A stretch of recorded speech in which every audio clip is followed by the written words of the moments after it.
General Tire delivers.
Well, Parker Retzlaff finally got himself another win this season. The bigger story is Swane's third place, bringing him closer to Barry. But Keaton still lacks a feature win, and though consistency will certainly help him, he needs to find some speed. Bark River should offer up plenty of that if you're brave enough to keep your foot to the floor. Let's see who flies high today as we get ready to watch Round 9 of the 2023 General Tire National Series, and you'll see it all live here on Podium Esports. Hi, I'm Joe Peak, and joining me in the booth is the voice of off-road, Dave Arnold. Behind the scenes is Cameron Abernon on social media, and our producer, Gary Sexton, who is using cameras provided by Dougie Beard. And we come up here to the Upper Peninsula here and get ready to see some action at Bark River for the second time so far this season. And Dave, last time it certainly seemed to throw a few drivers off. This place takes a lot of precision. Oh, yeah, definitely. You don't want to make mistakes when you go to Bark River. It is a different track. It has a lot of high-speed, corners, but a lot of straightaways. You're going to get some good speed. But those turns and a few of those 180s are going to trick you up every once in a while. Yeah, a good mix of the different styles of corners around here, but certainly so many high-speed flyers, and especially a lot of them that take you up and over some jumps over this 1.5 miles and 12 turns, a lot more than many of the other short courses that we see here. Now, for the championship, I mentioned it earlier, Swane gets a little bit closer because of that third place, but not as much as he would have liked. A win certainly would have done him well in that situation. So Barry's still up ahead. He had a poor feature race last time out. 391 points to 381. So only 10 points separating them here at this stage. Now, as for the race tonight itself, well, it's more like races. We've got multiple heats that are going to be taking place tonight. It'll start out with the heat races of 4 laps each. Now, the top 3 drivers that finish in those will automatically go to the feature race. The final few drivers will go to the last chance qualifiers, also 4 laps each. Top 3 of that goes to the feature. Everybody else from the LCQs will wind up sent home early, unfortunately. Feature race of 12 laps with a competition caution, let's not forget, at the end of lap 5 to rack and stack them back up, and then we'll go racing once again. Hopefully they don't get too spread apart by the end of this one, but that will still bring them back together. So there you can see our details on the screen in case you are a visual person. And hopefully we'll have lots of great visuals of the racing action out on track, which is currently in the process of qualifying for those first heats. And Keaton Swane is responding to Connor Berry. He has the provisional pole. Wow, that is really going to shake things up there. Connor Berry probably a little frustrated, a little dejected from last week's performance. You know, he's probably put some time in trying to find that extra speed, but you know what? Swain has too. He's really putting in the time out there. He knows he's tired of being a bridesmaid or being, you know, one of the bridesmaids at this point. He's looking to be up on top. He wants to get that podium up on top and stand tall on top of the box, and he's going to find it. But it looks like Raffis, you know, is answering back with a 12.9. He just kind of shocked him up just a little bit. Yeah, definitely put them aside there. It was a 0.02 of a second between Swane and Berry, but Raffis a full 10th ahead of them as we watch the 903 come around here. One of the few drivers with laps left. They only get 4 laps to try and put a clean lap in. And one thing that we did see last time is this part right here. There's that wall to the outside there around 11 and 12. If the drivers make contact with that wall, and well, that's certainly getting the most out of that for Cody. If they hit that wall there, Dave, it will disqualify the lap. So they have to make sure that it's clean, or else iRacing will delete it. Well, and also you have that finger to the inside of that jump. So sometimes they're going to try and just barely clip that and push it all the way to the wall. And like you said, that could be disastrous at that point. Do you go in and settle the truck, try and hang it out, or do you be a little bit conservative through there? I don't think the conservative guy is going to take the top of the pole. Exactly. Certainly got to try and push the limits. This is Parker Retzlaff, last week's winner. What can he do? Currently sitting in 7th. Now, this will not start the. This will not set them up for the pole of the heat necessarily. For instance, Jacob Raffis will start on the pole of his heat. Keaton Swane, if it stays as is, will start on the pole of his heat, et cetera, et cetera. So this just puts them in position for those heat races. Still, it's a good idea to try and get as good of a qualifying as you can. There's that little finger you heard him talking about, just up and over. And let's see what Parker has on lap 4. A 13.0 is going to jump him up into P2. Wow, incredible. Parker Ratzlaff, you know, unfortunately we didn't see him for a couple of races due to the fact that he had actual obligations racing in the real world. But boy, he came out swinging and coming right back again. By the way, I do see Keaton Swane back out on track. Dashilet also has bumped him down. He's put it into 3rd in that number 23. Here's Keaton now coming along the whoops that now lead into the swift left and right that takes you through 4 and 5. Huge jump here. The cars get so high up in the air and then swings it down into 6. So far, this is looking clean. The question is, Dave, is this going to be clean enough to put him back up to the top spot? Ooh, it's going to be rough there because these guys have turned some really quick times. And I mean, he's still sitting a little bit in front of Barry there now. But you can see Dashley's time. And I think it's going to be tough. Raffis with a 112.9. That's going to be rough to knock off that much time off his lap this time around. Yeah, it's still about 0.137. It's incredibly tight. So from P1 to P4, just over a 10th of a second between them. Like you said, they need every little bit, as he's certainly wheeling it here at the end, definitely bounding over a number of these humps as he crosses the line. It's not going to do it. A 13.3 is slower that time by. We've got about a minute left, and I do see Trenton Briley out there. And it looks like he should be able to complete his lap, his final flying lap here. So let's see if this is going to be quicker than his 1:13.5. Yes, by about a 10th of a second.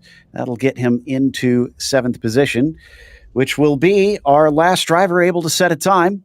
Before we head to the starting grid, of course, we have our special presentation of our nation's anthem. So let's take a moment to pause for that.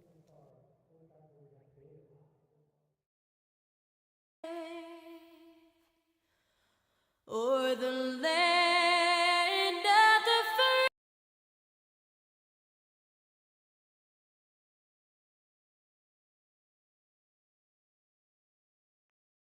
Oh, say, can you see by the dawn's early light what so proudly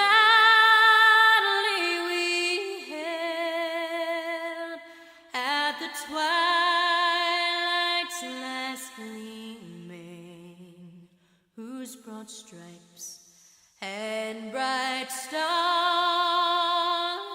through the perilous fight o'er the ramparts we watched were so gallantly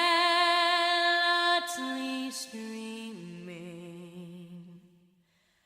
And the rugged red glare, the bombs bursting in air,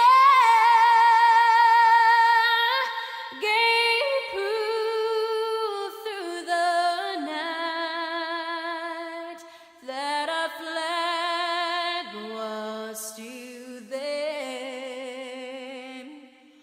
Oh, say does that star-spangled banner yet wave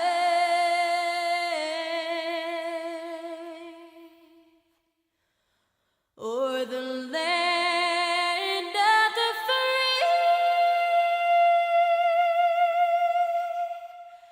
and the home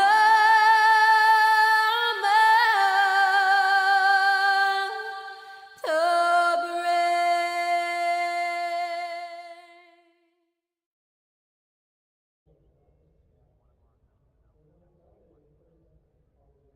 Before we get to our starting grid, we are going to take a brief pause. We'll be back after our sponsors.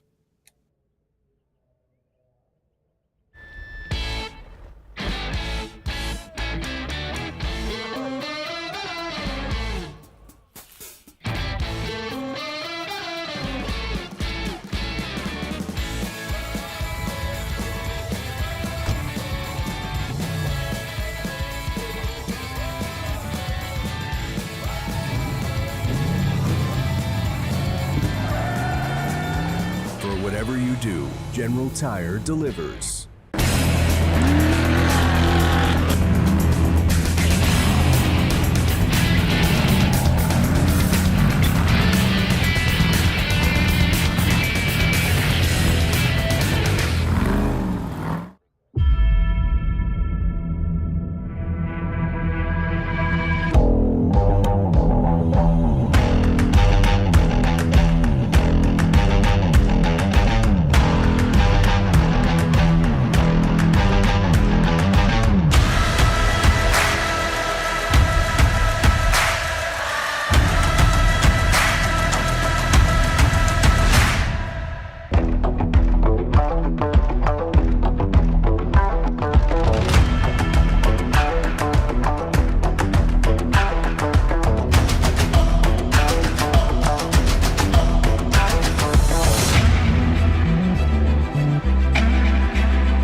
Welcome back to Bark River International Raceway. We're getting ready for heat number 1 of the General Tire National Series, and Cody Retzlaff is going to be starting it on the pole.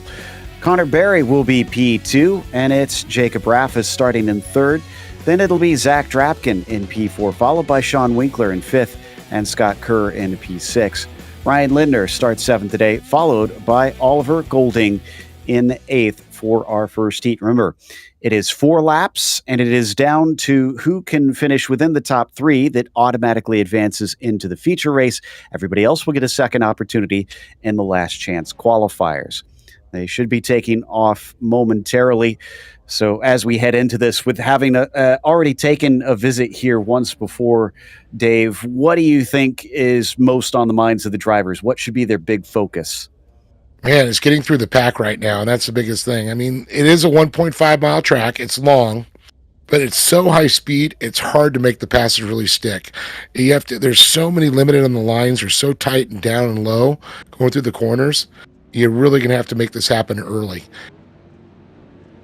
See if anybody is aggressive at the start because of that, as they're going to be released by the pace truck, and then they'll have to go around a few corners before they are allowed to start the race officially. So you'll see them stay at this pace speed until they get to the start-finish line, with the pits being at a different spot around the track. Should be after this left-hander here through 7, where you'll see that pace truck take off and away.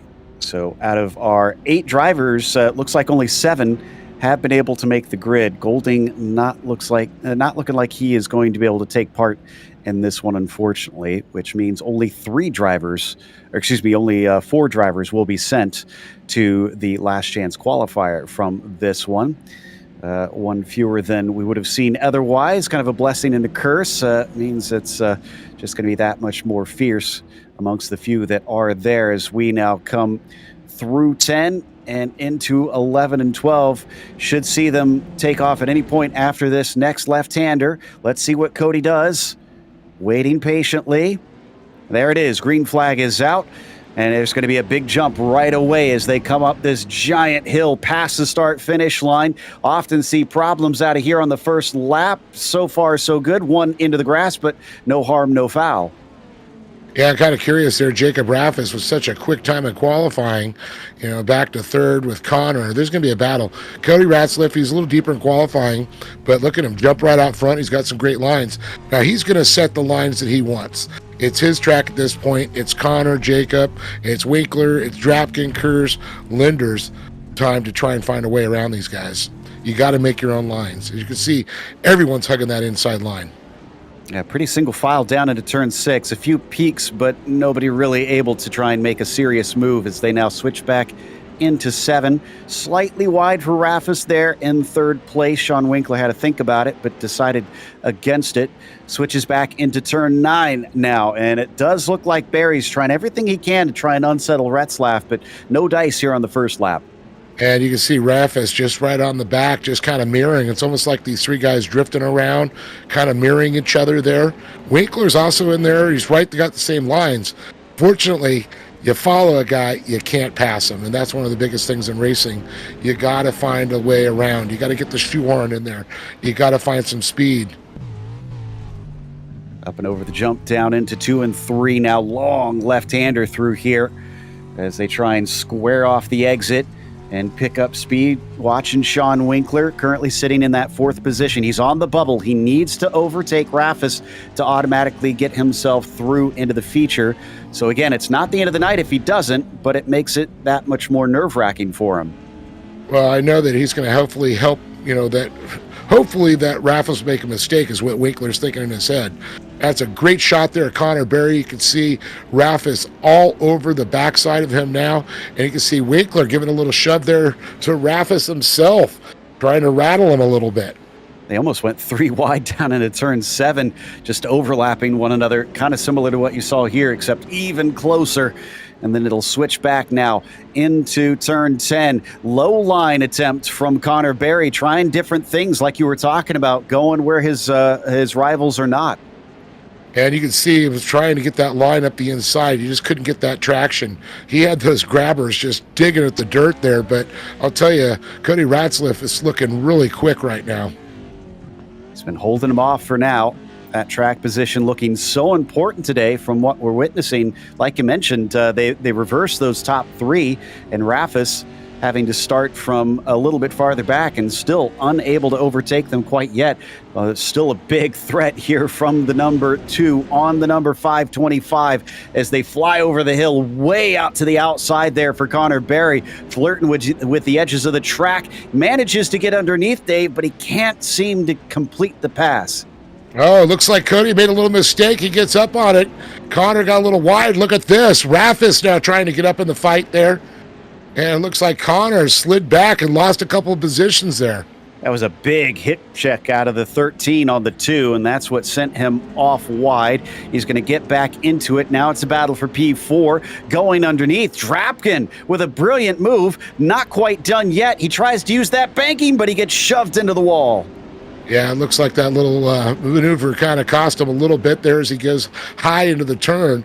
Now look at this, with Ratzliff holding off Raffis, and then he got Barry. The incredible thing right now is Barry tried to make the move, got hip checked like you said, and now he's got to turn the pressure up and find his groove again. You got to calm down. You got to settle into your groove. He's still it's in qualifying. Yeah, exactly. He's still in a transfer position as well, and he's got that buffer down to Winkler, so that's the good news there. I'm sure he would prefer not to be in the last transfer position, as look at him, nose to tail, up and over the jump, and back down into 6 once again. Big look into the inside this time from Raffis. Just once again, gets his elbows out a little bit, but can't shove Retzlaff far enough to the side. Oh, gives it another kiss. Man, it was a little bit 3 wide there, Joe. You know as well as I do, these tracks, with these guys being so close in times now and speed, it's going to be tough. So, when you get a better position there, Barry tries a slide job on the inside there on Raffis and tries to get his rear end in front of his nose, and he does, makes it stick. But back to my thought there, you got to get a good qualifying position when you get into the main event, because these guys are so quick, it's going to be a dogfight the entire time in the main.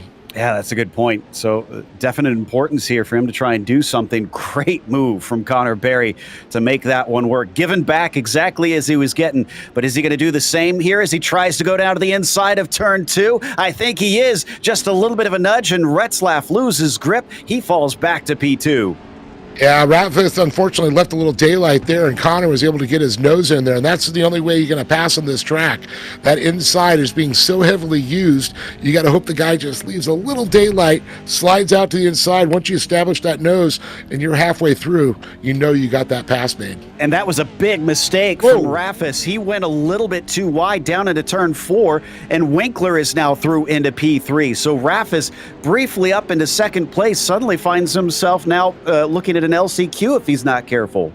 Yeah, it's incredible how Raffis has been running so well, and all of a sudden a little mistake will take you back there. Winkler was smart. He stayed right on his tail the entire time, and you can see Drapkin back there too, just trying to hunt down Raffis, but this thing is running out of time. 2 laps to go. They're coming to the white. 1 lap. I don't know if they're going to make it happen or not. I think we've established the top 2 for sure. 3rd still up in the air. Yeah, I think Winkler's going to have to watch out, because Raffis clearly is not messing around today the way that he is kind of shoving others around to try and get his position. And as they come down into turn 2, he's not able to pull the same move that we saw from Connor Barry. And he's certainly not going to be able to take advantage unless he gets a mistake out of Winkler through here, which nothing doing down through the S's. Now back up over the jump. He's right there. He could try it into turn 6, but there's a defensive show of the inside for Winkler. Yeah, definitely trying to fill that hole there, but you can see right now, Winkler and Raffis going toe-to-toe right there. Winkler's just kind of keeping that front left tire on that edge, saying you're not going to get that move. Scandinavian really wants it, but he just can't seem to get enough of a nose in. And it's going to switch back once again into turn 9, just blocking off that inside line. Winkler doing everything he needs. There's a nose in from the 13, almost trying to shove him off to the side. It's not quite working behind them. They got to watch out because Drapkin is approaching, but Barry up at the very front will take the heat win of the first one tonight. It'll be Retzlaff in second. Third will barely be Winkler. Yeah, that was a great performance by Winkler and Drapkin trying to fight his way up. But the battle that Barry and Ratzliff had was incredible, and that pass was one to remember. Raffis, Drapkin, Kerr, and Lindner will go to the LCQ. Golding, we'll see if he actually shows up for that. But that will take us to the second heat of the night. Felix Roy is going to be on the pole for this one. It'll be Jarrett Liebert starting in P2.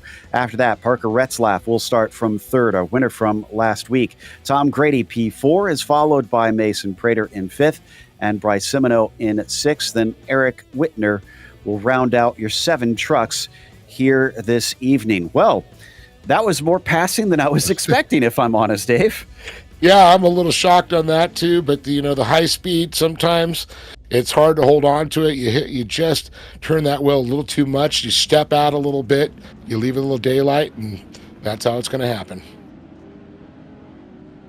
Let's remember, it's 4 races for each of these heats. So we should have 4 heats tonight, and then we'll head off to the LCQs after that, each of those 4 laps as well. This mainly determines who has to take part in those LCQs and who will go to the feature of 12 laps. Not everybody will be able to make it on this. So some are going to get cut out, unfortunately, in this style of racing, in this format. And that means that everybody's going to be really eager to try and do their best here in these preliminary races so that they don't wind up sitting out early as we follow them down through the last of the pace lap and wait for the go at the top. Last time it was a good start. We'll see if Felix Roy can also get off the line as quickly here, Dave. Yeah, they got a lot to contend with. That last race was really quick, really fast. Some good maneuvers, but Felix Roy, he's going to want to get out front and hold that position. That's for sure. But, Parker Ratzliff, he was also quick in qualifying too. So it's going to be interesting to see how these two battle it out. Green flag is out. Felix is on it. Parker does move up into second quite quickly, and Liebert back down into third in the final transfer position. So can he avoid the pitfalls that we saw Rafis have and late in the race fall behind, or can Retzlaff manage this one? Meanwhile, a lot of bumping and banging back there between Grady and Prater as they go wheel to wheel. In fact, just about tipping one another over. Prater just clipping that inside berm. Now they go high flying up and over the jump and down into turn 6. That side-by-side racing cost them a few car lengths up to P3. Yeah, I really like how these head and settles the truck over those 2 humps and comes around. You go from a quick right to a big 180 left-hander coming around sliding, and that's where the positions are left open a little to the inside. We saw Connor start to stick his nose up into that area, and this is another spot. You got to hit this. It's almost set up like a chicane. Ooh, that was awful tight. Parker started to look at it there, and he's going to try for the over-under. He gets the momentum, and that gives him the inside, but he's pinched too far to the inside of turn 11, and he has to check up. That cascades actually down behind them. Liebert was under attack from Grady as well as we check in with Jarrett Liebert's onboard cam, and we got a truck up and over. Oh, definitely carrying a little too much speed there. It looks like it was Brady. But the nice thing is watching how Ratzliff, he got on the binders, he backed off because, one, he knew he's either going to collide with Felix or he was going to go to the inside of the grass, and that could have caused a problem there by, going off and cutting the course. And you could see just getting that thing the wrong attitude when it came over. I've been seeing so many of these drivers just really push the limit of that one. They get the truck almost 45 degrees, it feels like sometimes, and that one maybe was a little too far. Meanwhile, we got to go back to the lead because Retzlaff has gotten to the inside. We've seen that story before. It's very similar to what Connor Barry did, but this time it's at a different corner. It's going to switch back on him. He's going to try and carry the speed, but he gets shoved out of the way. Felix Roy's not going to give this one up easily, and he's back up to the top spot. And Lieber's just sitting back there waiting for these two to either make a mistake and he can capitalize it because he knows that they're pushing it right in front of him. And that's the time you want to be ready to strike. You got to be like a rattlesnake coiled up and ready for somebody to make that move and then go for it yourself. I have to say, Parker's been doing a good job of that from what I've seen. He's made good attempts at it, and so far he hasn't wrecked both of them, but they've still got a few laps to go.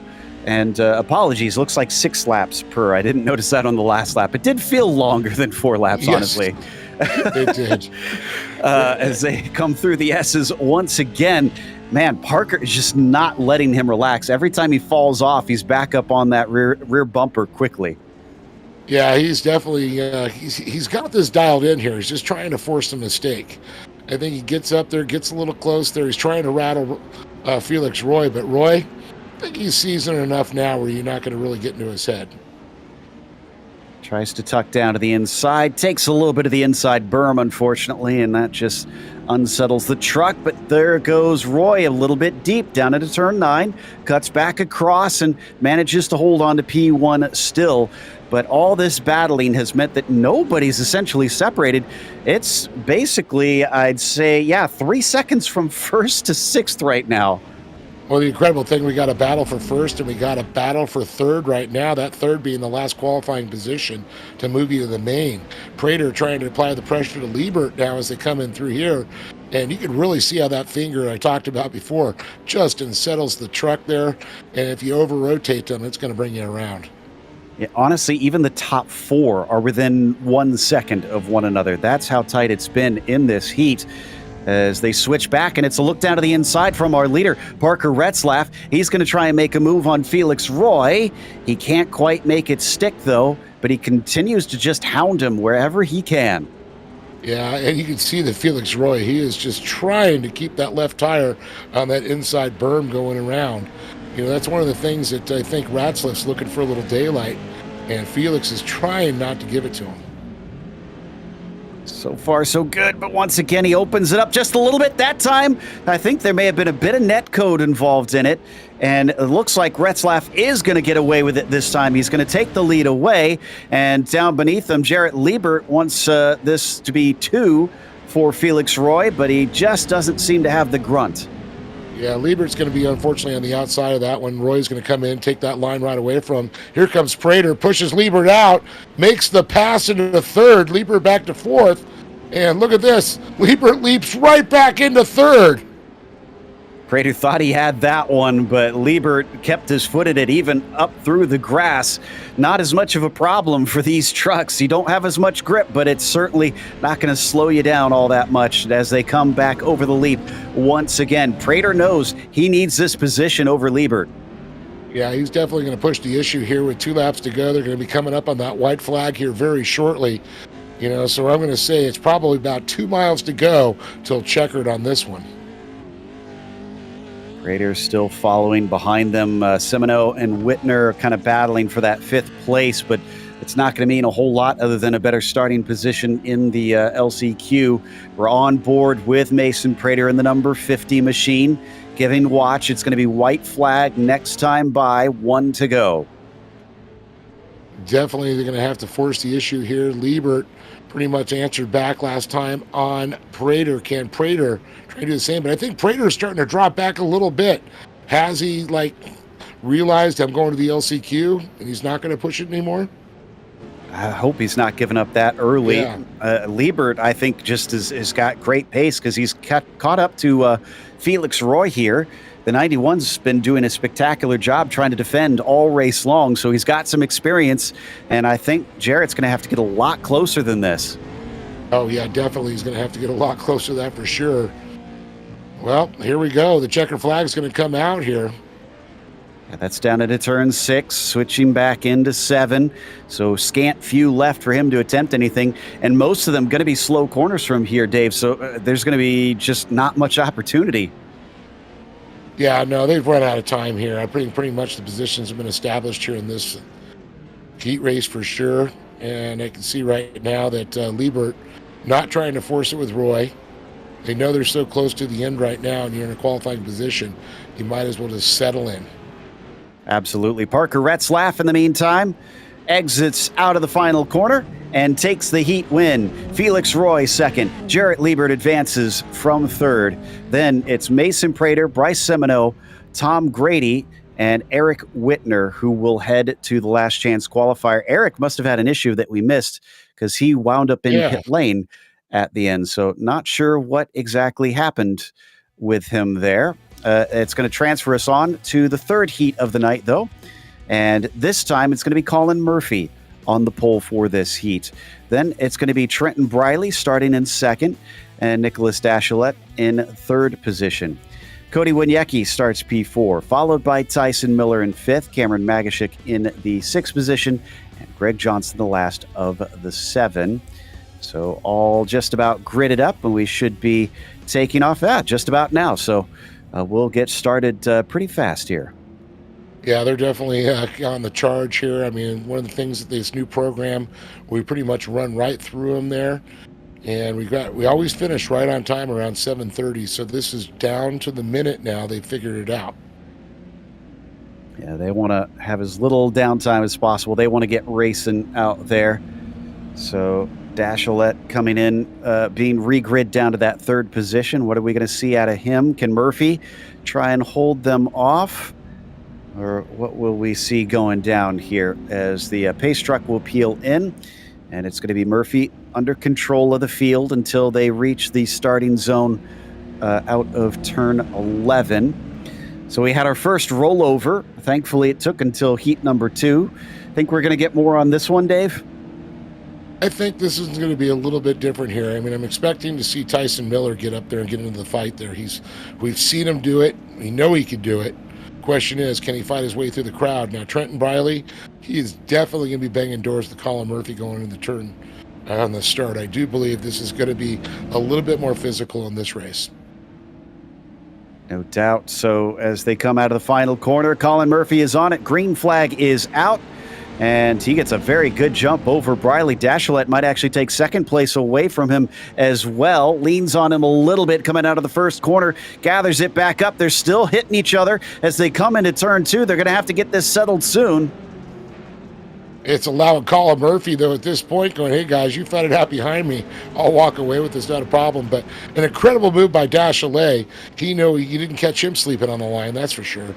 When Yeki is actually going to sneak through, he's going to move into P3 now. So Briley, unfortunately, going from second down to fourth, and we're not even done with the first lap.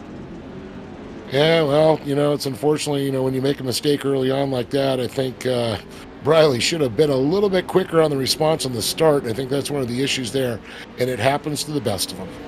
Interestingly, we did not get our seventh starter here on the grid, so it's only 6 taking part of it, which means half are advancing, half are going to be heading to the LCQ. A little bit of a look to the inside there from the 23 of Dashilet.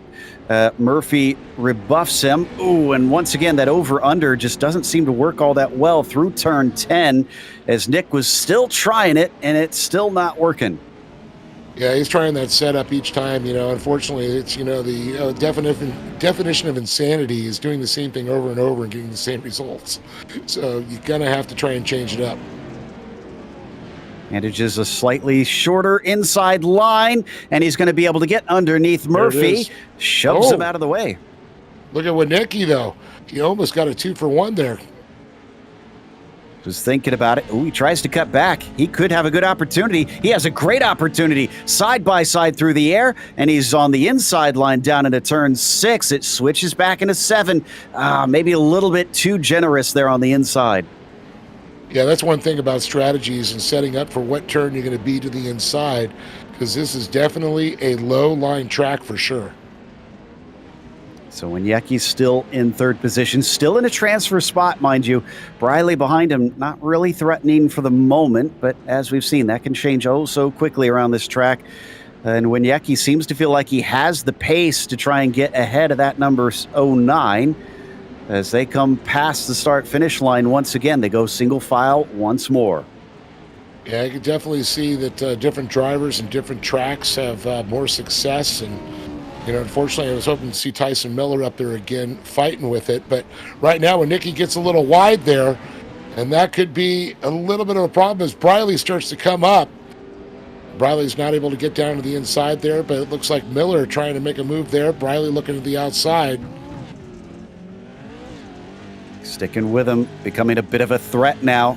Like I said, it changes oh so fast around here. Cody, who looks comfortable last lap, suddenly might be sweating a little bit now with that number 17, who we ride on board with, gives him a hello from behind as they bound over the whoops and down into 7. And you can see Briley trying to stay up the inside there, trying to slowly shove him out there.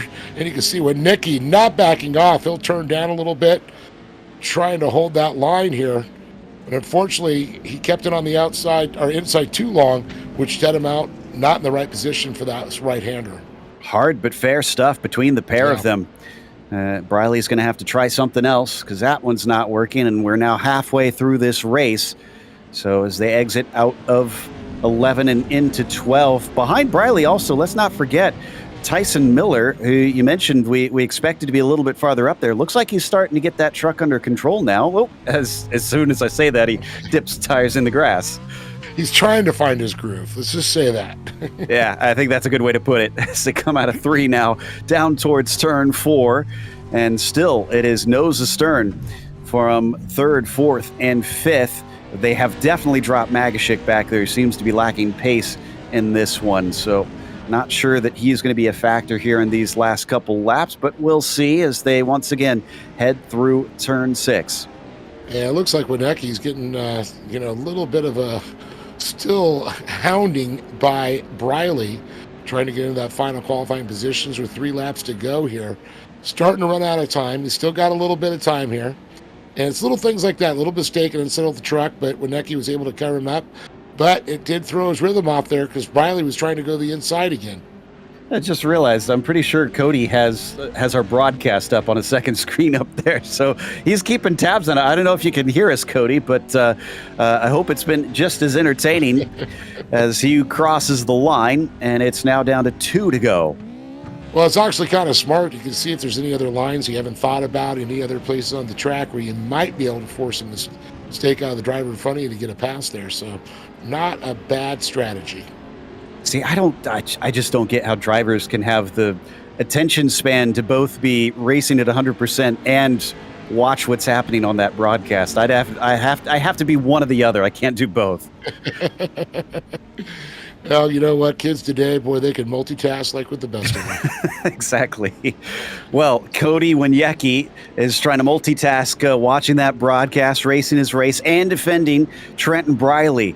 And so far, he's successful. Trenton's still stuck there in P4, but he's been working on it. He's been getting his nose in. He's been kind of just nudging him here and there, but nothing that's completely shoved him off the line as soon as I say it. He really gives him a hard kick, and thankfully they carry on. But Winecki, if he didn't know he was there, now he does. Yeah, definitely. It was very courtesy of Briley thinking, going, you know what, if I change the position, it's not going to do me well anyways. The race officials are not going to like that.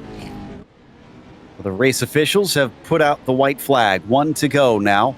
It is still Dashiellette up at the top spot, Murphy in second, and we've been following Winecki and Briley back there in 3rd and 4th. Briley backing off a little bit here. Is he trying to recover for a moment to set himself up for late charge? Or is he fallen off severely and doesn't have enough left? We'll see soon enough. He does look like he's encroaching once again, and then they break down into turn 6. That's really the last heavy braking zone that they have. It's all going to be slower corners from here on out. Yeah, at race pace, you're not going to sit back and try and get a run on this, that's for sure. These guys are turning up so many quick laps right now. You got to stay on the entire time. You got to apply the pressure. You got to be there if there is a chance to make a pass. Back into turn 9 once again. Slow, long hairpin as it switches back, and then 3 left-handers in a row all the way to the checkered flag from here. Doesn't look close enough to me. Up at the front of them, Dashiellette is going to take the win as Murphy is second, and Winecki came very close to losing it there, Dave. Yeah, I saw that. Briley came in a little hot there, though he did back off, and Winecki was able to collect himself and come across and still qualify there. But fortunately, everybody else from P4 down going to the last chance qualifier. Yep, that'll be Briley, Miller, and Magashik who get sent to that LCQ. So let's head to the grid for heat number 4 now. Keith Jeffrey on the pole position. Christopher Plumley will be starting to his outside. Keaton Swane, who's second in the points, who needs to try and beat Connor Berry today, going to be starting from 3rd on this grid. Dennis Mickelson will be P4, John Binder in 5th, and Paul Mikolajic in 7th. Daniel Aish is going to be P7 and last of this group. Okay, then. Here we go for one last time for the heats. After this, it'll be quite literally to the last chance for everybody in this heat. Love that overhead view of this track. Just gives you a sense of kind of the unique surroundings and layout and topography of this circuit. Yeah, definitely. It is some beautiful God's country up there on the Upper Peninsula there. It's one of my favorite places to go up. Summertime, absolutely gorgeous, and some of the greatest fans next to Crandon in that area. Bark River is a religion in that area as well as Crandon. Yeah, I can imagine. I feel like if I was close enough to a track like this, I definitely would be going any sort of race that they have, because this just looks so cool as they come into turn 9 and switch back around once again. This track really weaves in and out of itself. You can see how close it gets to some parts where there's almost no runoff to the outside, and they have to place those K-rails to make sure that nobody winds up into each other. But let's hope that we don't have anything like that as they get the green flag. And Keith Jeffrey is going to be good off the line. Chris Plumley now being challenged by Swane, who wants that second position. He wants to be safer here. He's not going to get it, though. And it looks like Swain's going to go a little bit wide there on the outside of Plumley, but not going to be able to make a move. Plumley goes outside, keeps that speed up. Can he make the pass now on Jeffrey? Jeffrey just going to line back up in here, going to have 3 nose to tail. Actually, 4 of these guys are real close together now, and it looks like we got a battle back there for 5th going on, too. Then you got John Binder with that Dale Jr. fit going on as he tries to get to the inside of Keaton Swane, but no dice. Swane, though, absolutely shoves Plumley out of the way. That purple car goes way wide, but recovers back into 3rd. And you got to wonder, though, if there's going to be a little bit of payback for that one. He goes, all right, I saw what you did there, but look at this behind him. It looks like Binder trying to apply the pressure now to Plumley. Yeah, he wants to demote him 2 in 1 lap. He gives him a little nudge. It wasn't as rude, though, as his cohort. In fact, he gets a little bit of it himself from Mickelson, who goes down his inside and tries to take that spot away. They're leaning on each other now as they come out of the final turn. And that's what I always talk about, clean racing like that, door to door, side to side. You're banging elbows, basically. And that's what you want to see. You don't want to see anybody change the attitude or the direction of the truck in front of them. You want to see door to door contact. That's what racing about. Rubbing's racing, especially in off-road. And Mickelson is going to make it a position as well as racing. He's up to P4, Binder down into 5th. But they've lost touch with those top 3 because of all that hard racing. So they're going to have to try to get back into it as they once again switch sides down into turn 6. Plumley did not appreciate that from Swane, but he's not close enough. Swane now focusing forward on Keith Jeffrey, our leader. Yeah, Swane's already forgot about the incident there. It was nothing where it took out Plumley. I think it was just a racing incident there, fighting for position. But Jeffrey, some good lines right now. That's why I talk about getting out front. You set the pace of the race. You set your lines. You own that first position. It's everyone else's job to try and get around you. If you make a mistake, that's on you. And like this. Ooh, yeah, it left it just barely open, and Swane was not able to capitalize completely, but was trying his darndest. We're on board with Keaton coming down back into turn 2. Look at how they have to leap into that corner and immediately switch sides and try to get it to turn in through a long corner. Once again, just kind of nudging the side of the number 88. He's going to back out by the time they get to 4. Whoa, he took too much inside berm. Can he hold on to it? He somehow keeps it together. Man, incredible reaction there, how he kept it back down. Started to go on the bicycle, brings it back down. We're going to take another look and see how this unfolded. I've seen so many cars get rolled by that same move into there. I can't believe he's still on it. Oh. Look at that. Man, we saw that a couple earlier, but nothing to that degree has that thrown anybody up out of shape like that, but it's incredible that Swane was able to keep it back down. I mean, speaking of Earnhardt, that was passing the grass type stuff right there. So he'll carry on, but he's lost some ground to Jeffrey because of it. So Plumley's now back on his tail, ready to try to wreak revenge on him. But we'll see if he's able to get that opportunity. They are basically in a line, nobody trying anything for the time being as they've hit the halfway mark. Yeah, I think, Swane cut his teeth in mod carts. He did a lot of time in buggies. So he knows how to drive clean. He knows how to get in there and go kind of wheel to wheel, door to door without having contact too hard. So he's going to look for a clean time and see if he can get by Jeffrey. But I think he's off the pace just a little bit now. He's got to settle back down. It's in his head. 3 to go as they go by the stripe one more time. Down into 6. It's looking a little bit calm, at least for the time being. Haven't seen many passes as we're going to hop on board with Mickelson. He got his way up to 4th. I'm sure he'd love to try and take P3 and get that advancing spot, but can't seem to touch Chris Plumlee for the time being. And Plumlee's trying to get it back up in the fight there. They're getting really close to each other. And with only a couple laps to go after this, we're going to see that 2 laps to go come up here real quick. Absolutely.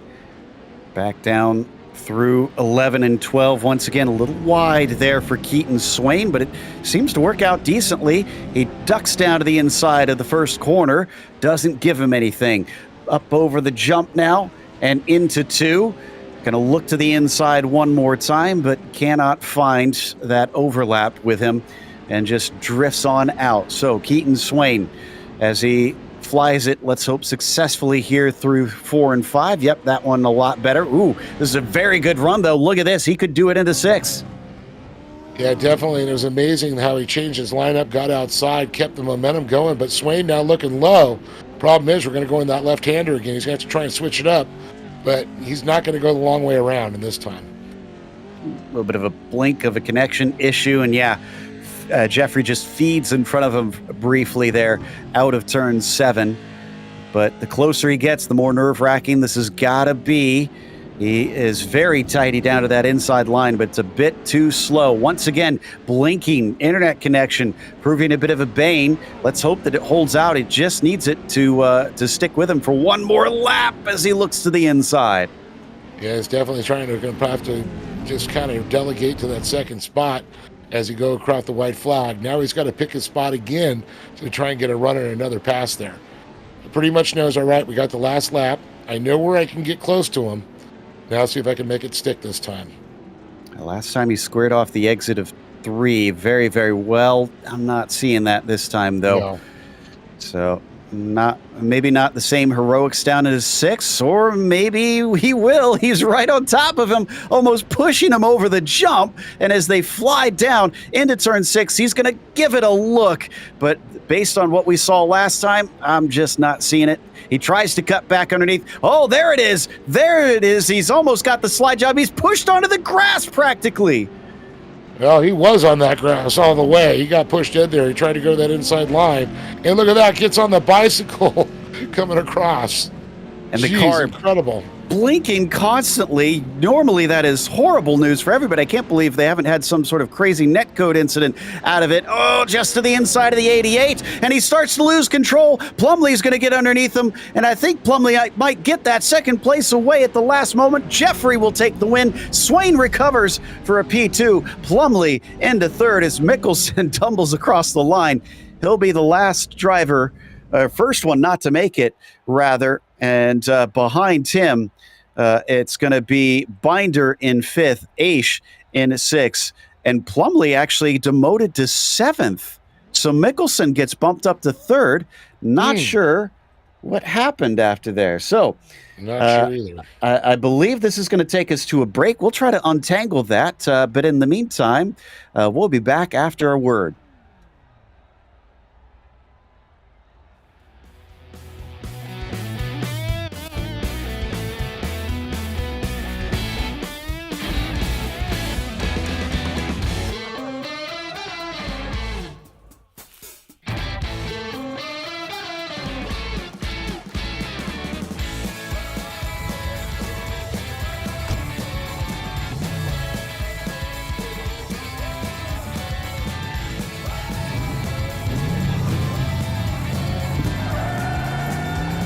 Whatever you do, General Tire delivers.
Welcome back to Bark River International Raceway, where we're watching round 9 of the 2023 General Tire National Series. And it's going to be the C-Main here, the first of the LCQs that we're watching. And Jacob Raffis, shockingly, is having to take part after he took the quickest qualifying time. But Trenton Briley will start next to him, and Zach Drapkin will be third. So he's surrounded by good company. Tyson Miller will be fourth, and Scott Kerr starts fifth. Then it's Cameron Magashik, P6, Ryan Lidner in 7th, and Greg Johnson I'm seeing gridded up for 8th, but he is not out on the track. Again, it is the top 3, Dave, that will advance through, but this time there's just that little bit more urgency underneath them. You got 2 laps less, and you got 6 miles to make it happen. So will guys at the back that are starting below that marker be able to work their way up? This time it really is 4 laps. So I can see in the simulator it's giving us a confirmed 4 this time. So that is correct. So as Dave mentioned, it's going to be shorter. And one thing that we haven't mentioned, look at the track. You can definitely see a blue groove start to come in there, especially at the end of this corner here. So I'm wondering if that bottom line is going to work a little bit less and less if anybody does try to get underneath you. Well, you're not going to slide as much on a blue groove. You're going to get a little bit more traction. So you also got to be a little bit careful there too. Getting up on the bike, changing, the truck's not going to step out as easy, and it could cause you to get on the bike. Could cause more mistakes as the tracks start to deteriorate. All right, as they come around the last few corners now, looking for Raffis to take control. He will not want to end his night early, so green flag is out, and it's a good start for him. We've seen second place try to take, or third place try to take second many times, but that's not the case this time, as Briley is not challenged by Drapkin, but behind them, fourth place for Miller. Is the lead nearly changing hands. Briley underneath Raffis and a car over. Scott Kerr gets rolled. And it looks like a good battle between Raffis. The little pirouette there by Scott Kerr ends up in his turtle position. Oof. Unfortunately, I don't think that's going to be a yoga position he'll want to remember. So No. As they come back around turn 6, Raffis was able to hold off Briley. Drapkin is still in P3, but they're 1 car less now out there on the circuit. It's only down to 6 of them unless something crazy happens and Kerr can take up a whole bunch of spots here. We're going to watch them weave their way through 8 and into 9 now. Briley looks like he wants to try and do something to Jacob, but how hard does he want to fight this, knowing that he is going to get through to the main? Yeah, that's the big thing right there. It's like kind of sometimes you got to suck it up. You're going to do one position's not going to put you in a better starting position into the main event. You're in the back. You're going to be fighting the whole time. Think about qualifying. That's all you got to keep in your head when you're in LCQ. Don't make mistakes. I used to say, don't screw up. Yeah, get was that my PG. they got to get that passing grade is all. If you get that D+, you're good. So as long as he is in that second position, he is okay. Behind him does look like Drapkin needs to be a bit concerned about Miller because he's starting to gather him back up. And that is on the bubble there in that third spot. In fact, he takes a lot of the inside berm. Drapkin is definitely looking maybe a little too far behind as that mistake opens the door for Miller going the long way around of turn 7. Not enough grip, though. Yeah, he got out into the marbles, and it's a little loamy out there. The loose dirt on top does not give you traction. Yeah, just a little too slow, unfortunately. Another little look down to the inside of turn 9. It switches back once again, and then down into the triple left-hander here as it brings many apexes one after another until you cross the start-finish line and start anew. We're already halfway through the race. Yeah, the best advice I'd give Scott Drapkin right now would be just to forget about the driver behind you. Look forward, hit your lines, hit your marks. You can see Miller's going the long way, on the outside. He gets in the marbles. Don't make mistakes like that. That's what you got to kind of get that mantra going. And it's hard to see when you got somebody filling your mirror and just kind of handing you back there. Sometimes you got to forget about them. Tear it off and throw it out the window. But Yep. right now, Tyson Miller's still filling it at every corner. Very different lines between them. He is trying to do things slightly different. He's trying to see if he can just make something happen out there. But when they hit the line this time by, it's going to be 1 to go for these drivers as it swings back once again into turn 9. That's way too far away, though, for Tyson Miller. He's going to have to be tucked right underneath that truck. Yeah, he's definitely going to have to get down and start looking to the inside there, trying to almost force the issue. He wants to get there to that qualifying position, but Drapkin, he's going to now just going to keep that, tires on the inside, keep it up on the curb, keep it up on the curb.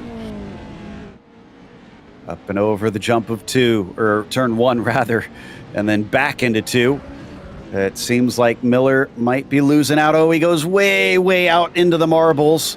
That's not going to be helpful, although he does square it off pretty well, but just not enough traction for him coming off the turn. And so he's going to have to do something desperate here at the end, or else this is going to be the night over as they fly over the camera down into turn 6. Up at the front, we haven't talked about him, but Raffis still leads.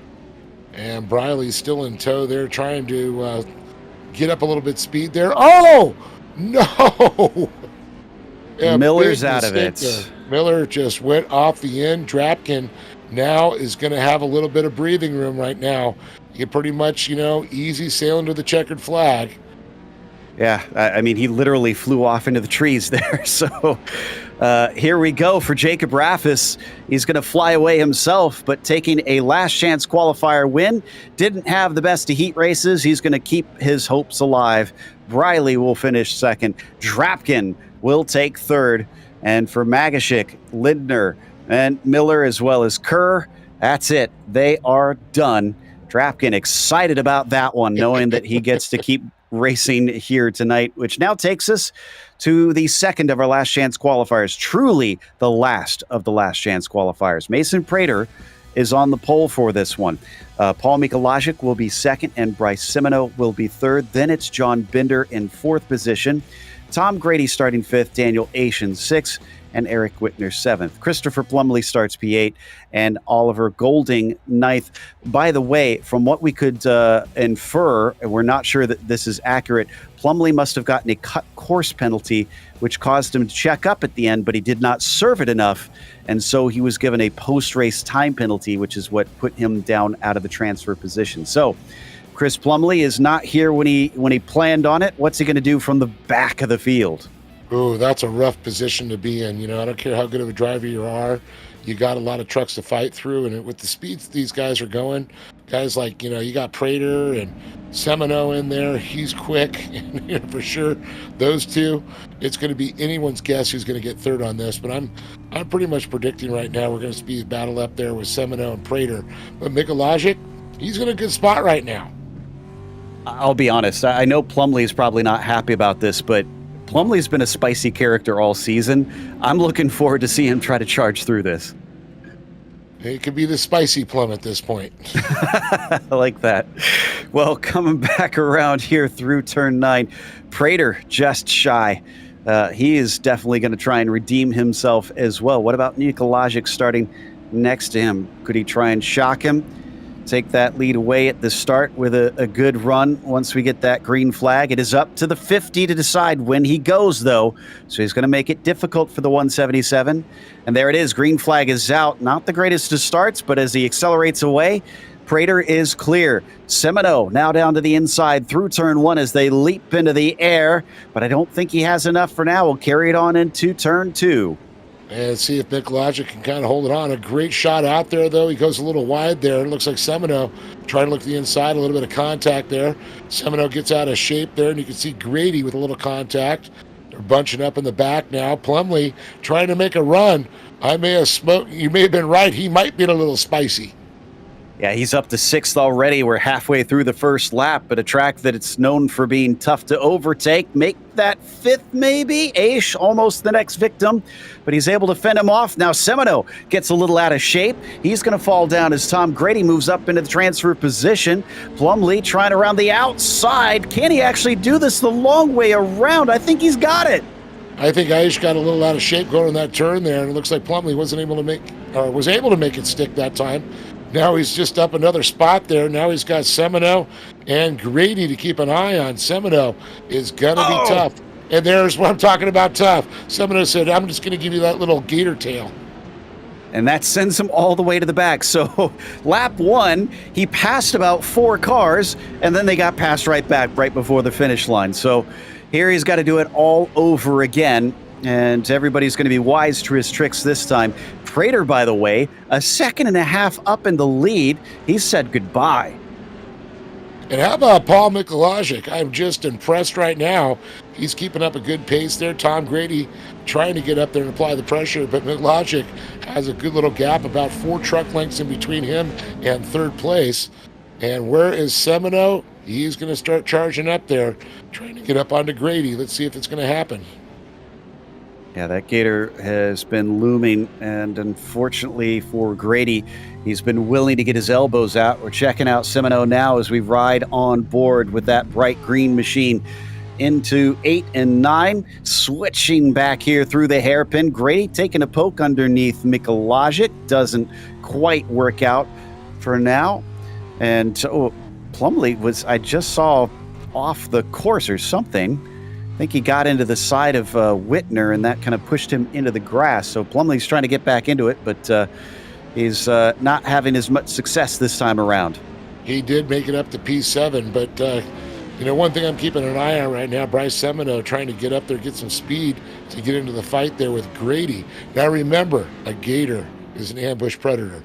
I think Semino is going to get up there and get real sneaky on him. He's a little out of home territory, though, up here way in Michigan. I think they're cold-blooded, too, aren't they? Yeah, it's summertime, though, in Michigan. Just us, Kid Rock. There we go.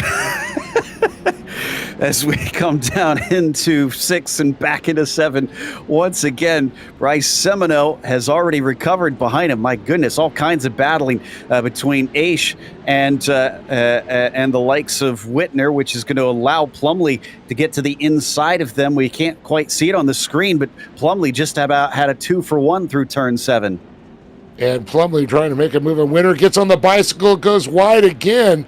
When you're back there fighting, he goes all the way back to the end of tail again.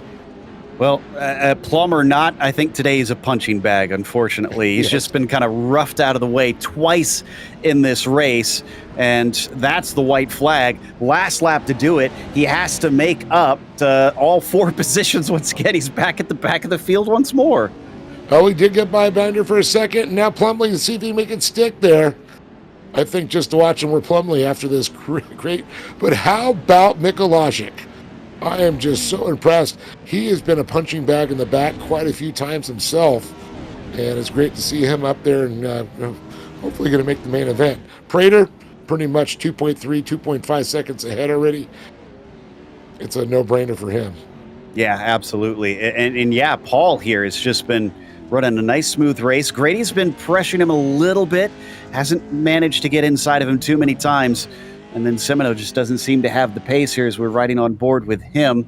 Look at that, riding one-handed, one on the shifter. And there is a look. That's what we're trying to see if that would happen with Tom Grady going for the over-under ahead of them, already heading to the finish line. Mason Prater with a dominant win in the last chance qualifier. Mikulajic transfers from second. Grady from third. Semino is just outside the window. Unfortunately, Whitner will finish in fifth, not going to the feature. Plumley as well at least gets up to 6, but that's little comfort as it's going to be Aish behind him, and then Binder and Golding. The last of your drivers not seeing the feature. We'll be back with more racing, so don't go away. Stick around after these commercials. It's the feature race.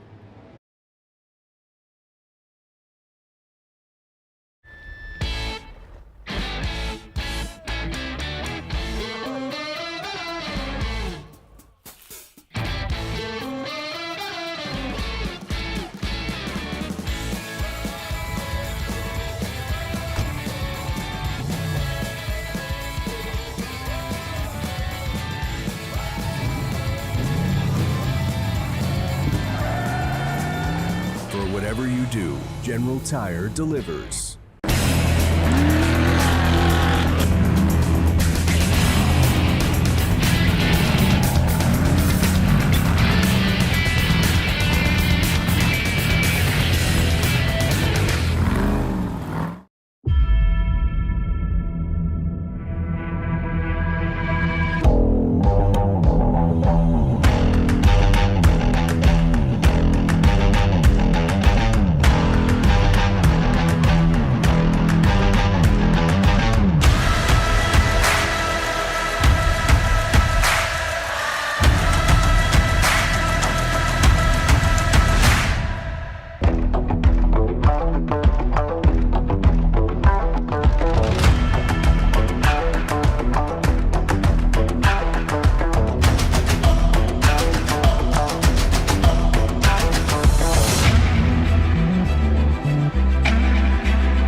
Welcome back to Bark River International Raceway. Round 9 for the 2023 General Tire National Series is go for the feature race. And Keith Jeffrey will start on the pole.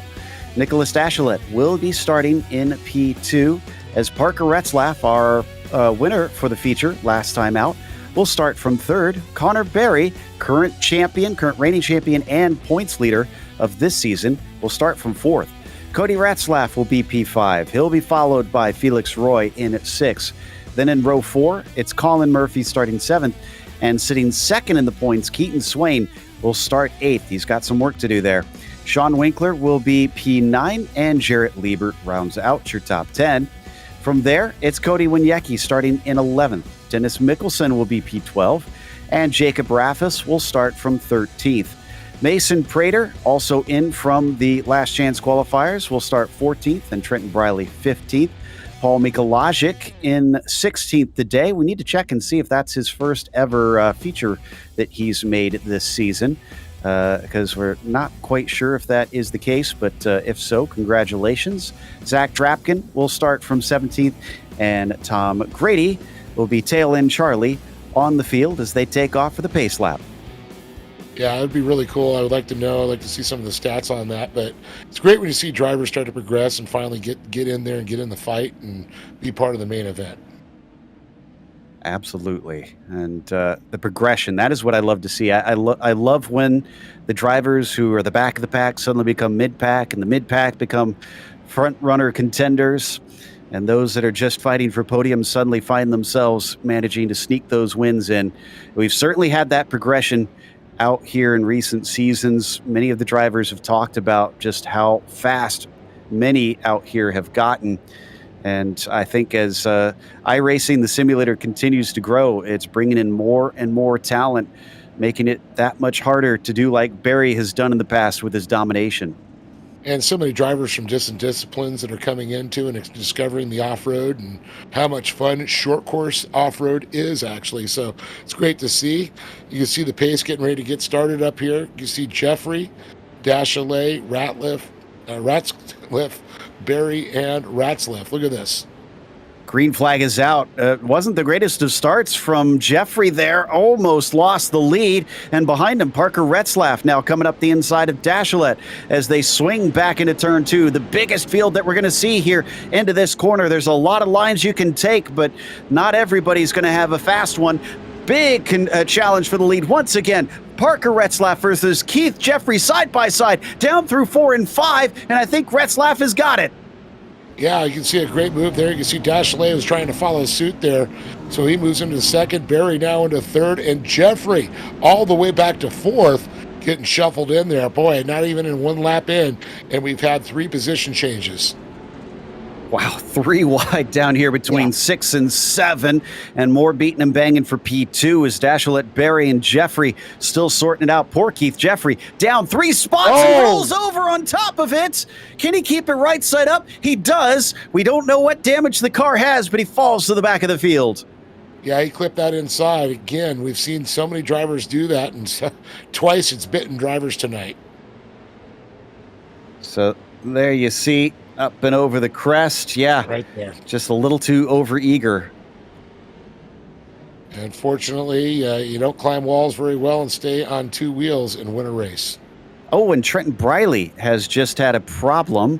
Oh, he got bumped into the concrete barriers that protects the little the advertising board there atop the start-finish line. So unfortunately, that was a hard hit for him and sends him to the back. But we're watching the leaders with Retzlaff ahead of Dachelet and Barry, your top 3 currently. Now, the good news is they've got that competition caution, and they also have a spare truck waiting for them. So if Briley has damage from that, he should hopefully be able to get back into it in the second half.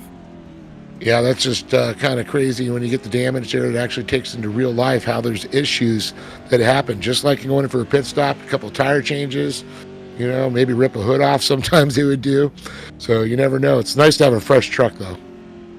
Absolutely. That is the one saving grace. It's such a rough and tumble style of racing. I kind of don't blame him for having that available as Barry chucks it into turn 10 there, trying to see if he can get underneath Dashilet, but no dice quite yet. He knows that they're going to stack back up here once they have that competition caution. They're already on lap 3, so it's not going to take very long. As we come back to Keaton Swane, the man trying to chase Connor in the points, but still stuck in 6th. Yeah, it's a tough one back there for sure, being back in 6th position right now and having Barry, 3 positions in front of him, knowing that he was only 10 points off coming into this round. Though this battle's still not over, so anything's possible. We've got a lot of laps. We're only 3 laps into 12. Yep, plenty left to go, no doubt. Way out into the grass there briefly for Keaton Swane, nearly touching his back fender into the K-rail as it switches back. And in front of them, we can see some nudging from Swane, but also I think Barry has managed to push Dashilet out of the way. Yeah, it looks like Barry's going to have that inside line coming around there. He's going to try and fill the hole coming into this right-hander, and he does. Dashilet, though, right on the back bumper, on his porch, trying to kick the back door in.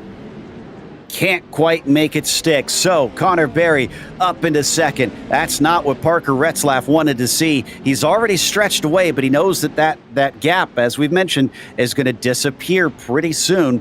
So Parker is going to have to restart with the multi-time champion breathing down his neck. Well, that's right. I think after lap 5, we're going to throw that comp caution, re-rack, restack, and get that new race underway. Yeah. It's going to change everything. And again, I feel like that 31 did not want to see that happen. He wanted that buffer that Nicholas was providing to him between him and one of his big rivals for the wins so far this season. Not a points rival, but still could steal those away from him with how tight it's gotten up at the top. Meanwhile, down through 6 here, you can see the 525 being chased by the 21. And Mason Prater as well, just behind them, with Jarrett Liebert trying to fight his way forward, just ducking underneath them down through 7, but nothing doing for the time being.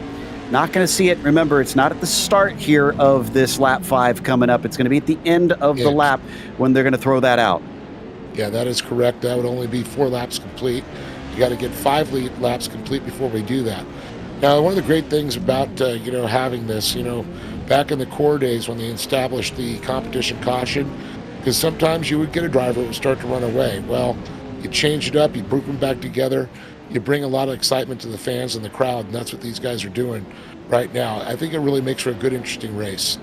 Yeah, so I suppose first half is for track position, second half is for all the marbles, you could say. Yeah, how true is that? That's for sure. But some great running, though. Ratzliff out front, Barry up in that 2nd position, and poor Swane, he's back in 6th. That's one of the things I talked about. You really need a good qualifying. You need a good heat race to get into this main event, and that's going to establish position. If you're that deep with this many trucks, it's a fight. There's so many talented drivers in the back of the pack right now that are just fighting back there, basically spinning their wheels because they can't get around some of these drivers. I mean, like you said, they're close in talent. Exactly. And we were just watching Rafis for a long time there. Fastest car in qualifying. And yet here he sits in 7th place. That's after he's already passed 6 trucks in this race. I know, that's incredible there.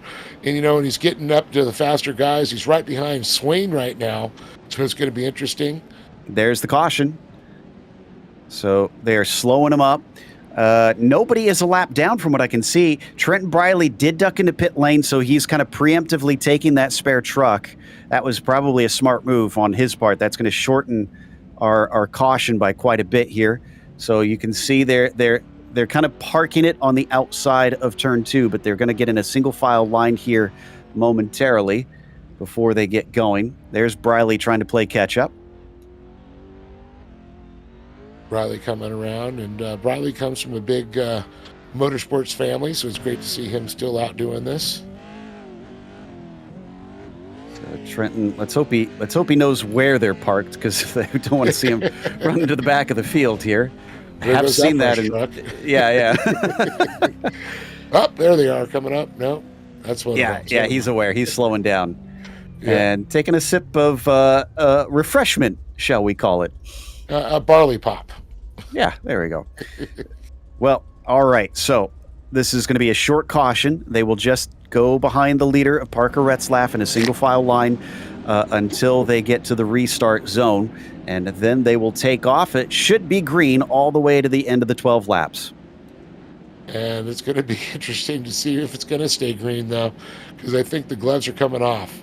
We've only got one more round to decide a championship after this one. So every point, every position matters, especially with Barry sitting in that second position. I expect to see Swane, even Raffis make some move. Well, and Raffis is trying to catch Swane in the points. He's a little bit farther away, so he's going to be eager to try and overtake on Swane, who's directly in front of him on this restart, whereas Swane needs to pass 4 cars to get to Barry here, and that's just to catch him, let alone pass him, which he really needs to do to set himself up well for the final race in the points hunt. There's the green flag as they are off on their way. Parker Retzlaff leads them down into turn 9. Barry's going to try and solidify an even better finish and prevent Retzlaff from going back-to-back. Yeah, I know. We've seen this before with Barry and Parker. I mean, both of these real-life race car drivers also accelerate the sims here. They pretty much know where all these positions where you're going to try and make a move. Can Barry force Parker into a mistake? That's going to be the big question right now. Or is, he's going to leave a little daylight and make a mistake like that himself. And those fans coming in from an oval background, yes, that is Parker Retzlaff from the Xfinity Series. Oh, someone way into the grass, all 4 wheels into it. They carry on, and it's quite the melee there at the back of the pack. Well, that's what I said. The second half of the race, it's going to get physical here. It's almost going to be like an LCQ fighting for positions back there. Up at the front of this train right now, it is Mason Prater leading just basically a slew of trucks. Murphy, Winkler, Drapkin, Grady, Liebert basically pick a position. They're all swapping them every time you look as they come around the corner. Oh, yeah, lead battle for that top spot. Good catch there, Dave, as Barry takes a bit of a poke on Parker Retzlaff. Doesn't make it stick, though. He's got a lot of laps left to try and make it happen. And we can see Connor on screen right now looking pretty calm, trying to get into his groove. He knows in his head, Swane's out there. He doesn't need to win this race. You just need to keep Swane with a couple cars in between him. But I think Swane's getting a little frustrated. Cody Ratzlaff, hard to catch for him right now. You can see Swane is off the pace just a little bit. Yeah, Swane's been having a rough day, unfortunately. Not looking like he's going to be able to podium twice. By the way, Tom Grady got into an accident and the engine is damaged, so I think his night's pretty much over. He's kind of trundling around, seeing if he could maybe take it to the checkered flag from here. But as they land out of the big jump and down into turn 6, Barry has backed off, or has Retzlaff kicked it up a notch? Yeah, that's what I always wonder there. We see Barry, usually he's the second half of the drive, second half of the race driver. The truck's set up for it. Early on, you pretty much, like you said, we set the positions. Now let's go for the win. But for some reason, this setup not really excelling as much as I thought it would be for Barry in the second half. Parker looking a little quicker. Yeah, and we've already seen, yes, it was bad luck at the start, so we didn't get a fair fight there between Connor and Parker back at Crandon. But still, Parker responded and took his second official win of the season. Could have had more of them. Unfortunately, a penalty stripped him of one of them in the very first round. So a man who's finished first on the road 3 times so far this season, trying to make it a fourth here, and honestly looking like he's well in control after this lap. Yeah, I think he's actually gotten a little bit faster. There's a little bit of a gap there, with them. And I see Connor's got those General Tires just trying to dig, trying to catch back up there. Yeah, he wants to get back on him and try to threaten. He had a brief hint of it and maybe thought that he could do something, but no, it's starting to slip away. And he's going to have to try and encroach on that back bumper a little bit more if he hopes to get an overtake done. Otherwise, he's got to look for the very rare mistake out of Parker Retzlaff here in these last few laps. Going to be 3 to go when they cross the line here in just a few moments. Swane and Raffis, by the way, have not changed position. They're still 6th and 7th, respectively. Yeah, that Funkaway machine out front, though, is looking rather flawless. Parker is just hitting every line flawlessly right now. And, the crazy thing is, you can see Parker's lines versus Connor lines. They're very similar, but just little nuances of differences right there. That was pretty much a mirrored image right there of how they both hit that a little bit wide. But they kept the speed up there. Exactly, and they looked like they squared it off very well as well. So yeah, just amazes me the savviness that these two have about how to find speed in these trucks around these tracks as they swing it around turn 6. A couple of whoops here before they have to try and immediately turn it now into turn 7. Behind them, I think third place might actually be up for grabs a little bit. Dashilet and Felix Roy getting a little bit close to one another. So that could be a bit of drama here in just a moment. And then behind them, Keaton Swane now has Cody Retzlaff on the ropes as well. Yeah, and Cody's not going to make it easy for him. You can see him just keeping that rear end wagon in front of him there. He puts it out. He gets to rotate there. Oh, he kind of blew that corner there. And it looks like he's going to go wide, but I think Swane, unfortunately, could not capitalize on that point. And a great line by Cody Retzlaff. Let's take a look and see exactly what happened. I think Swane made a little bit of a mistake there. Yeah, I think maybe he got pinched down a little farther than he wanted to be. Tried to make a go at it. Oof, and actually almost pushed Cody rather, into the barrier there on the outside. Yeah, I can tell you right now, Felix Roy sitting there, in front of these two guys. They got their eyes set on him, but behind him, Rafa is still trying to get in the fight. I think he wants to get up there with those boys and play a little bit. There, you can see Rafa hangs it out too. There was a better look at that contact with the wall. 2 laps to go. Going to be 1 to go pretty soon as we're 3 wide coming off of turn 7. And that was good stuff there coming out of Rafis, Retzlaff, and Swane. Cody trying to shove Swane out of the way. And that's going to be Jacob Rafis saying, thank you, that's all I needed. And it looks like Swane's going to look back to the inside there, take that position back from Rafis as these two start to go door to door there. Rafis going the long way on the outside, rubbing the wall. Swane not backing off at all, but Rafis will have that inside line. He'll take that position and he'll establish it. Wow, fought hard for Jacob Rafis to get P6 there, and that's just to try and catch second in the points. He'll make some inroads, not a lot, but it could be critical. Ahead of them, Retzlaff has taken the white flag, 1 to go, and he is clear by just about 3/4 of a second. Yeah, absolutely a great race right now, and kind of bummed I'm not going to be able to make the final round, especially while this was starting to shape up there. Barry and Retzlaff, I think, will battle. Hopefully Retzlaff, or at least Parker Retzlaff, will be in the last round. I'm a little heartbroken for Swane because I wanted to see him up there. He was so close in points, but Dashilet's running a great race in third. But Retzlaff and Barry pretty much walking away with this one.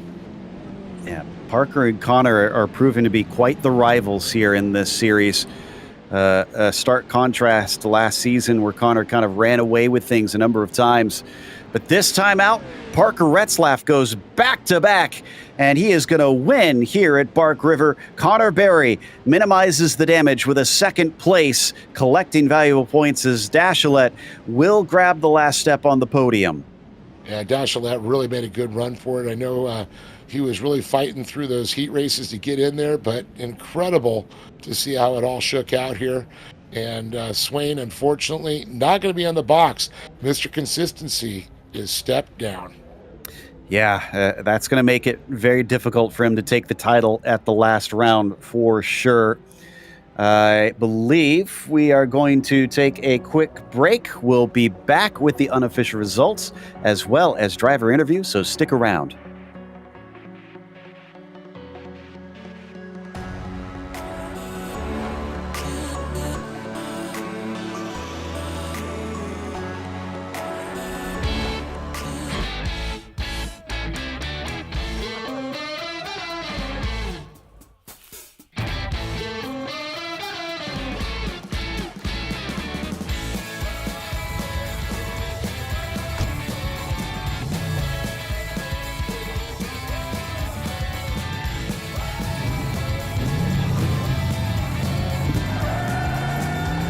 For whatever you do, General Tire delivers.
Welcome back to Bark River International Raceway.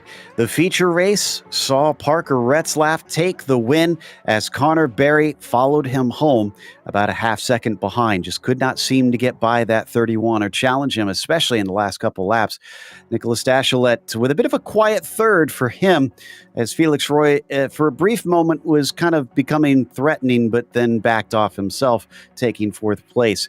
Cody Retzlaff, a top five, was ahead of Jacob Raffis, who, despite being the fastest qualifier, had a bit of a bad heat race, and that just kind of set the tone. We heard Dave talking about it. If you don't get those heat races down, it makes the rest of the night difficult, and he had to settle for sixth. Keaton Swane, though, was behind him, so Jacob takes valuable points in the championship towards Keaton, who finished P7. And then Prater was eighth tonight as Sean Winkler finished ninth, and Colin Murphy rounds out your top 10. From there, Zach Drapkin was P11 as Jarrett Liebert was 12th and Trenton Briley 13th. Then Dennis Mickelson finished P14 and Keith Jeffrey in 15th. Tom Grady was the last one to finish on the lead lap, Mika Logic, and Wieniecki 2 laps down with damage, unfortunately, in this race, had a bit of a bad day. I believe we've got Parker ready to talk to us, so let's take a chat with the number 31 to see how he feels about how that race went this evening, because it certainly looked like he had himself not an easy time, but certainly a time that was in control up at the front. Parker, congratulations, back-to-back wins. And at the end of the race, it seemed like you pretty much had things well within reason for yourself. Yeah, I mean, I was, I got really good, really lucky start there, and I didn't really get in the whole mix of it. I kind of just got even with Keith through the second corner, and he raced me really clean, and I didn't really know if we were going to make it through the corner, jumping sideways together, and Keith was really good about it. So I got clear to the lead, and I knew that I just needed to focus on myself and just try and make as good a lap as I could, because I knew Connor was behind me. So it was overall a really good night. I feel like I kind of made bad adjustments before the race and made myself really tight, but it was overall still a really good night, and I just have to thank everyone at Team Rogue. Yeah, you mentioned Connor behind you because we had talked about that once he had made that pass on Nicholas. Did that actually have kind of an effect that you kind of cursed under your helmet when you saw him get to P2 before the competition caution?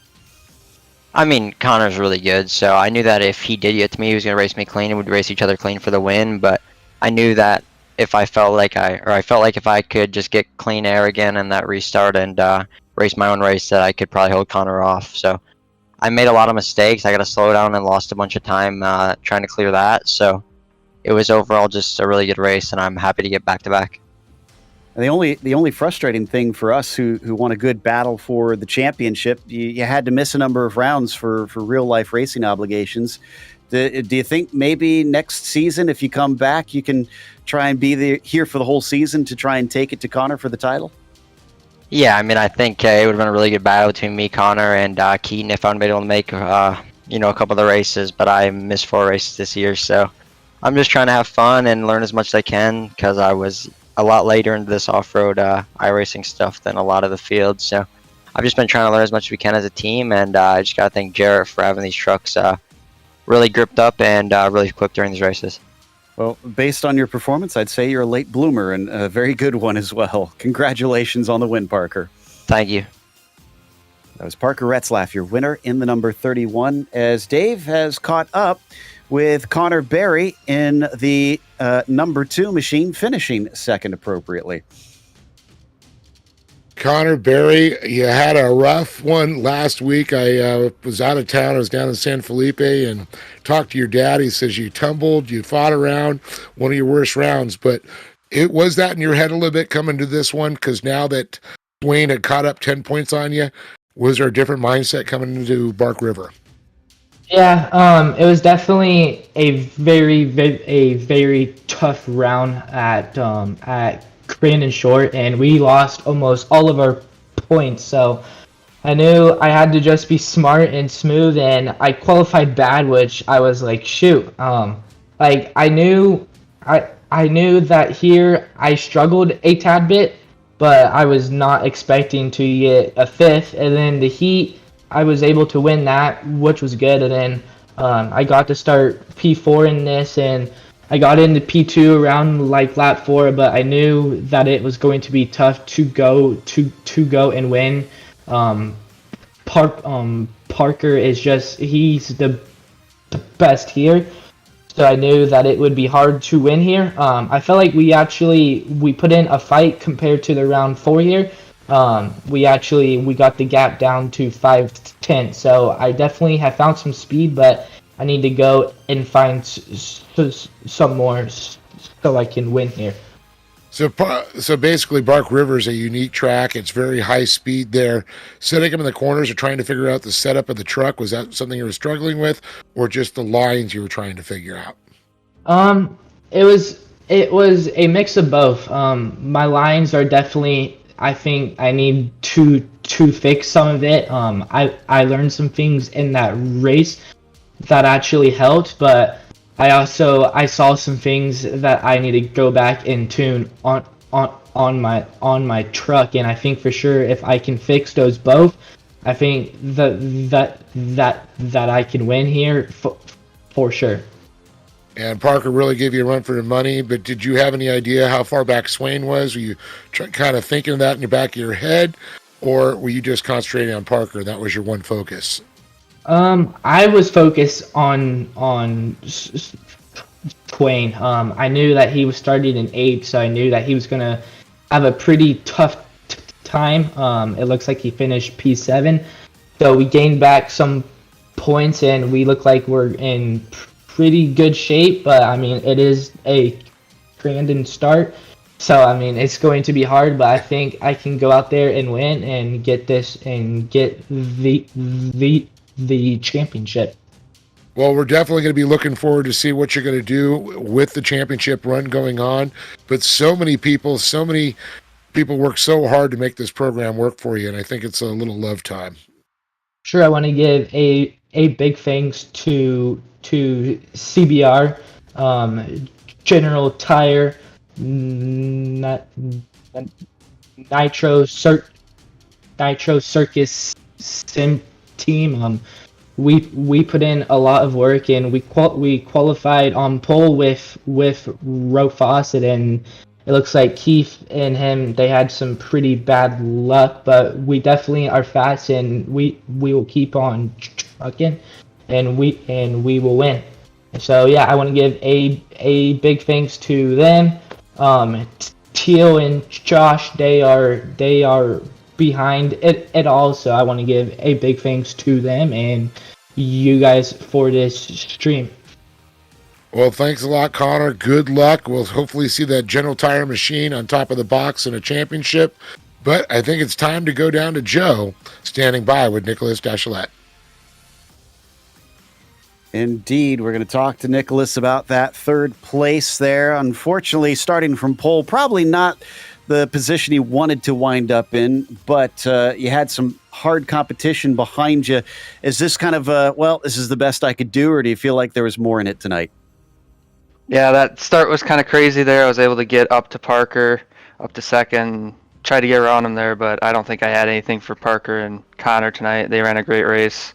I tried my best to keep up after the comp caution, but just didn't have it. Just ran a quiet third place. Yeah, sometimes that's all you can really ask for. This place, known for such high speeds, such big jumps out here, was that kind of a blessing, honestly, that you could race the track more than have to worry about the others? Yeah, this is definitely one of the toughest track on the circuit. It's technical. You have to hit your lines right, or you can lose a bunch of time in every corner. I was just trying to keep the gap behind me the same and just try to just run my lines and get the best lap times I could. Next time out, we're back to Crandon once again for the long course. You're looking forward to the season finale and a little bit of a break for rest? Oh yeah, I'm looking forward to Crandon. I was one of the fastest trucks round one, was up front, led some laps. I'm looking forward to going back there. Hometown track, so we're looking to run up front again. Well, congratulations again on a podium this evening, and best of luck when we head to Wisconsin. Thank you. I just want to thank Legion Speed Sport, Factory Sim Sport, Tyson, Keaton, Tom, Plum, all them guys over there. They helped me out. We put a ton of time in trying to get these trucks to run like they do. Just want to give a shout out to my family watching, and General Tire for supporting the series, Connor, all he does, and for you guys for putting this on. Well, thank you very much. That was Nicholas Dachelet, our third place finisher in the number 23 machine this evening, which is going to wrap us up. So make sure and join us on Thursday, April 13th at 9 p.m. Eastern for Crandon International Raceway. And a big thank you goes to the organizers at the General Tire National Series, along with a huge thanks to our team tonight, Dave, Gary, Cam, and Dougie. Also, none of this is possible without those behind the scenes at Podium Esports, Ryan Bauer, Gary Sexton, and John Theodore. Thank you so much for watching tonight's broadcast of the General Tire National Series. I'm Joe Peak, and I'll see you on the track.